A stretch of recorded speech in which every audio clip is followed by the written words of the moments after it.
Good afternoon, everyone. I'm called Blaze Wangmeni.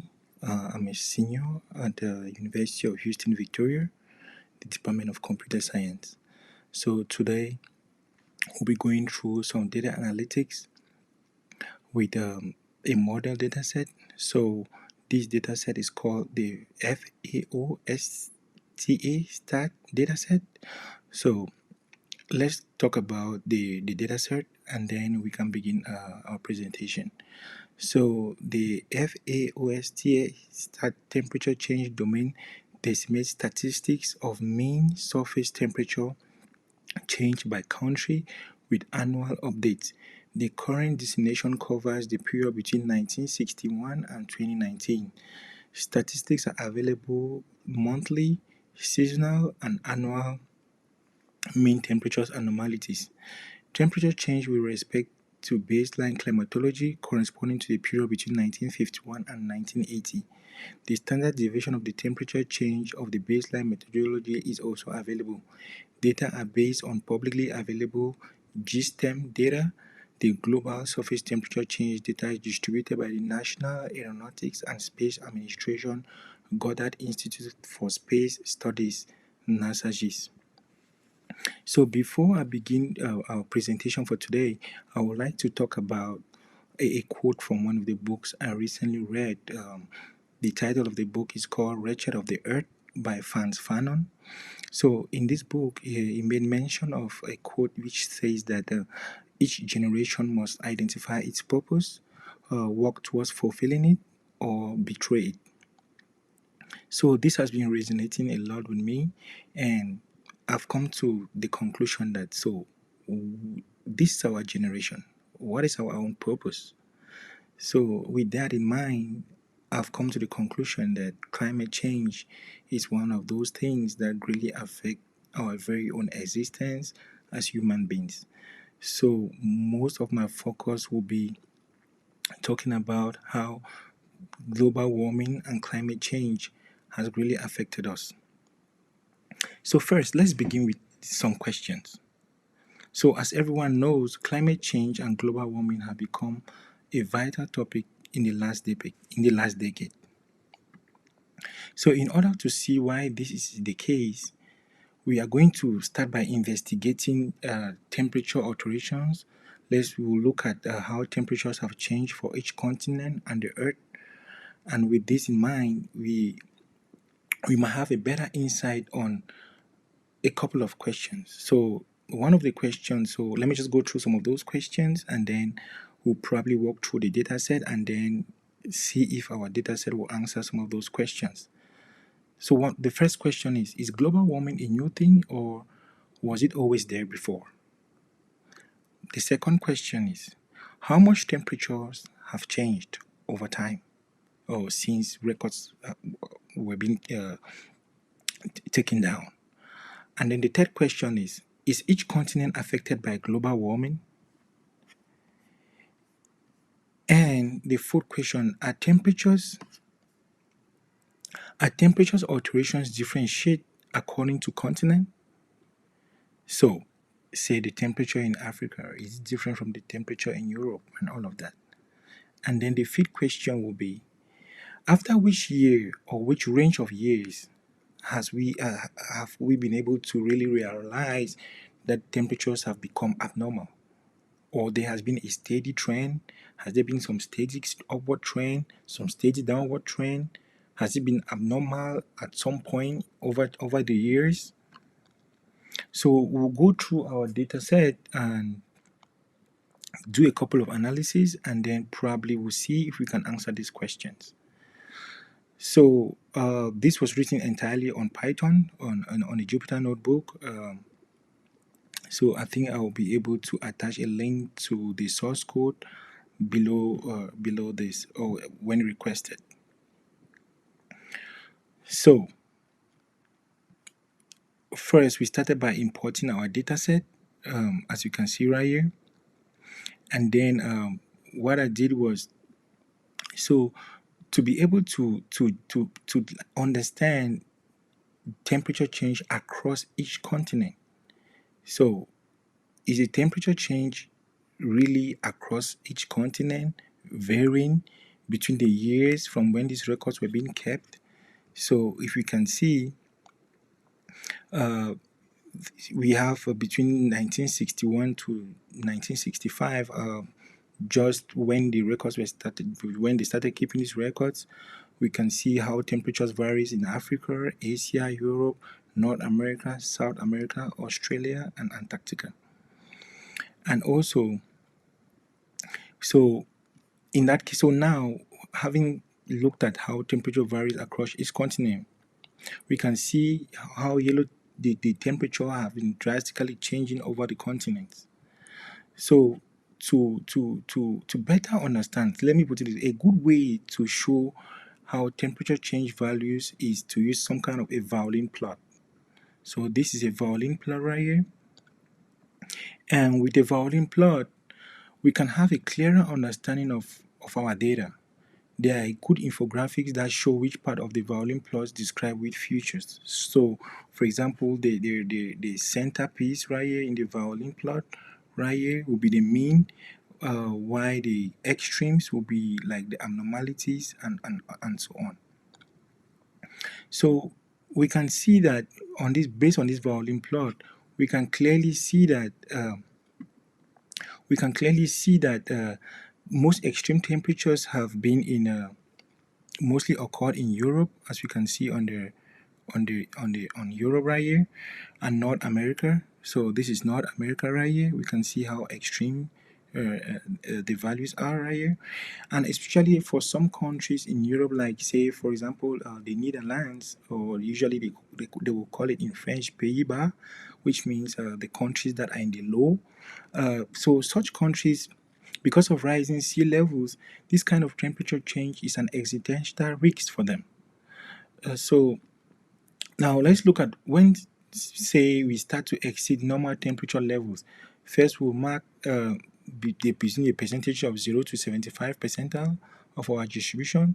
Since we are investigating rising temperature levels, we will not look at the levels under the 25 percentile. We will assume the temperature change above the 75 percentile as abnormal temperature changes, because of course we only want to look at where the temperature changes drastically. So, having said that, so with the percentiles, we will see that we've marked our 0 and 75 levels. So now we can look at when it starts to exceed these normal levels. So when it starts to exceed these normal levels, we will use some kind of this graph right here to see when the temperature changes drastically from the normal levels. So if we look at Africa, Asia, we see how the temperatures have gradually increased in Europe, North America, South America, Australia, and Antarctica. So looking at this, you will see that in say, for example, in Europe and North America, we can gradually see how the values are way above the mean value. So as we can see, especially after 2010, so if I should bring this interactive graph right here, that gives us the value from 2010. We can see right here how from 2010, so we can see clearly right here. So we can actually see from 2010, temperatures changes became extremely volatile, and as each continent has exceeded its normal levels. So for Europe, it has exceeded up to 9 degrees. In other words, we are in quite a bad situation at the moment. We can also look at how overall for the earth temperatures have really changed over time. So what can we really infer from this animation right here and the graph? How can we use it to answer some of those questions that we had posed earlier during the beginning of this presentation? So as we see, temperatures have increased and exceed in each continent, especially between the 2005 and 2019. From that, we can infer global warming is really global, so every continent is affected. Though some continents are more affected, in general, all the continents are really affected. And however, the size of the effect alters for each continent. So, for instance, the increase in temperature in Europe and North America is much more significant than in other continents. So let's try to answer some of our starting questions. Is global warming a new thing or was it always there? So it's not so old. Abnormal increments in temperatures have emerged between the years of 2005 and 20 and the current moment when this data was collected, that was in 2019. So the next question is how much temperatures levels have changed over this period of time. So we can see that it varies for each continent. Also, it's not healthy to use our animation graph for this question. So we'll look at that in the next plot that I have right down below this one right here. So the next question is how much temperatures levels have changed. So the next one will be, is each continent affected by global warming?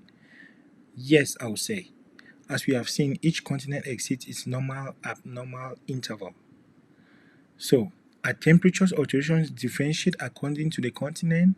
Yes, of course, we've seen how temperatures are way differentiate in Europe and North America as opposed to continents like Africa and South America. So, after which year or which range of years has temperature change have become abnormal? So, based on this model data set right here, we can see that in the years between 2005 and 2019, the value has really increased drastically. So, we can also see that so let's start from when the data was being collected and the current and the present moment from when the data was actually published. So we can see that this is when the data was actually collected between 1961 and 1965. So the five tail values or base values, we can see how uh, temperature changed within that period, and we can also see between 2015 and 2019 the extent to which temperature changed. Then say let's apply this same operation and mark the 0 percentile to 75 percentiles. We'll clearly see how with this box plot right here how the value has changed. So overall temperature change. So let's use this other graph to look at the overall temperature change in the world in across continents. So between 1960 and 2019. So I will use an animation just right below this one right here to probably explain how this has really affected all the continents. So let's look at this. Looking at this animation right here, so we can also see that after 2000, so when it's 2000, so right here, so we can clearly see that after 2000, we start to exceed normal levels. And between 2015 and 2020, we are at really extreme abnormal temperature changes. So, what is the conclusion? As this last plot shows, we are in a dangerous position right now. If this temperature trend continues like this, it, it can become so catastrophic. So when we say the overall global change is between 1.5 degrees Celsius and 2 degrees Celsius, it might not really seem to be some like a big deal, but it is. This is because, as we have seen, this temperature change is not evenly distributed around our planet. As our bar plot shows, temperature levels change at different rates and at each continent. This change might lead to destructive anomalies and unexpected changes. So, some of the anomalies and the unexpected changes that I'm talking about or that can occur could be, so as we see, we can infer from our bar plot, Europe's temperature levels have risen drastically. In this case, countries like the Netherlands are in great danger because if the temperature levels increase, lead to sea level rises, coastal countries with low elevations, of course, like Netherlands, might sink and eventually disappear. And also, a large number of areas might become deserts. If this happens, this can lead to so many migrations. And of course, these have started happening. We're now seeing great migrations coming from sub-Saharan Africa because of the extent to which the Sahara Desert has extended to countries like Eritrea and Ethiopia. So the third point is icy areas like Russia, the Scandinavian countries like Alaska may also become good agricultural areas for the future. When temperature levels increase, climate in these areas might become warmer, and therefore people can use these areas for agriculture. Climate change may lead to a change of globally powerful countries. Russia, Canada, Scandinavian countries, etc., may become global powers because of the change of the proper places for agriculture. Because, of course, currently, countries like Canada, Russia, these Scandinavian countries are agriculturally fertile, but as the temperature increases, the snow like regions will become more fertile for agriculture, and this will give them a more greater power and political power across continents that they might use to oppress other countries, which of course will not be a good thing. So, usually, scientists and ecologists have been warning us.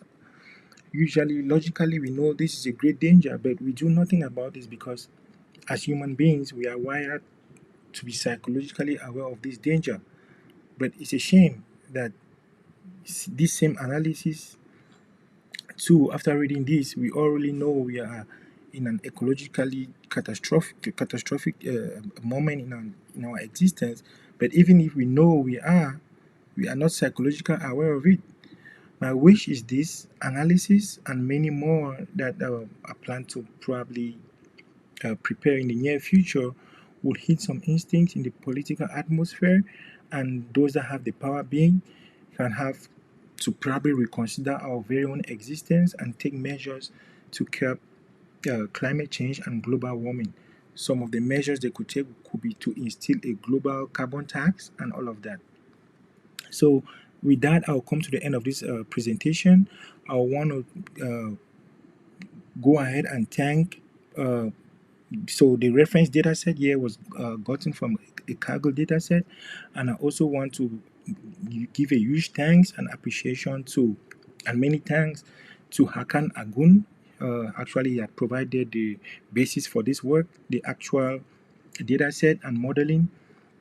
So this notebook will be available if requested. So please do not hesitate to request this notebook if wanted. Thank you very much for your kind attention.